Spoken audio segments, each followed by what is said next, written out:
আমার বড় ছেলে যখন কোনো ইলেকট্রিক্যাল গ্যাজেট করতে দেয় সেই প্রজেক্টগুলো একাই করে, আমাকে একটু হেল্প করতে হয় না, এবং আমাকে শুধু করে টাকা দাও, আমি কিনে এনে করে নেবো, তোমাকে টেনশন করতে হবে না। কিন্তু এই ধরনের কাজ দিলে এত কুড়ে যে ও করবেই না, আমার ঘাড়েই চেপে দেবে। ওকে করতে দেওয়া মানে আরও বিপদ বাড়ানো, মানে যা তা করে রেখে দেবে, পুরো ড্যামেজ করে রেখে দেবে। খুব হাসি পায়। একটা সময় সবাইকে করে দিয়েছি আর্ট অ্যান্ড ক্রাফট, তারপর যখন প্রাইভেট টিউটর্স ছিলাম তখন স্টুডেন্টদের করে দিয়েছি। আমি ভাবতাম যে আমার বাচ্চারা একদম আর্ট অ্যান্ড ক্রাফটে হেভি হবে, উল্টোটাই হয়ে গেছে। এখনও আমাকেই করতে হয়। আবার শুধু আমার বলে না, এরকম অনেক মায়েদেরই কমপ্লেন থাকে। তো উল্টোটাই হয়, আমাদের হাতে না জানেন তো কিচ্ছু নেই। আপনি যেভাবে সাজাবেন সেভাবে হবে না।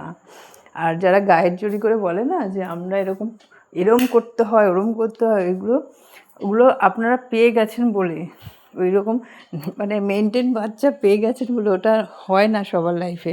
যে যতই চেষ্টা করুক, যার কপালে যেটা আছে সেটাই হবে।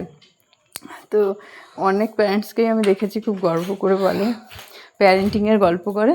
ওইসব হাস্যকর গল্প আমার আর এখন গায়ে লাগে না, হাসি পায়। মনে হয় যেন সত্যি এরা নিরীহ হই, যার জন্য এই জিনিসগুলোকে বলছে। যে যেটা হওয়ার হবে, আর যে যেটা হবে না সেটা আপনি জোর করেও করাতে পারবেন না। তার থেকে বেটার হচ্ছে ওদের উপর না প্রেশার দেওয়াই ভালো। যেইটা ভালো লাগে সেটাই করতে দেওয়া উচিত।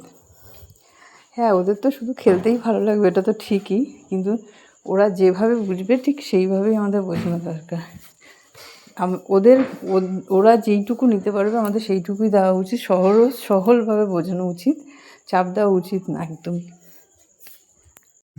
একটা জিনিস যেটা আমরা করতে পারি, যে চেষ্টা, মানে ওদের হাল ছেড়ে দিলে তো হবে না, তাহলে আরও বিগড়ে যাবে। চেষ্টা চালাতে হবে, দেখতে হবে যে সবার ম্যাচুরিটি লেভেল একসঙ্গে আসে না, একরকম হয় না। আমিও অনেক বিগড়ানো বাচ্চার সঙ্গে করেছি,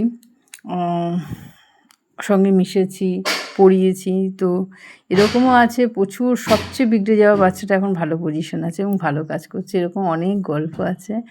খুব মজা লাগে এখন তাদের দেখলেও, খুব মনে মনে হাসি যে এই ছেলেটা এতটা দুষ্টু ছিল আর এখন মাল্টিন্যাশনাল কোম্পানিতে জব করছে। ভাবা যায়, পড়াতে গেলেই বিশাল বড় কান্নাকাটি, অশান্তি, ভাঙচুর এইসব হতো।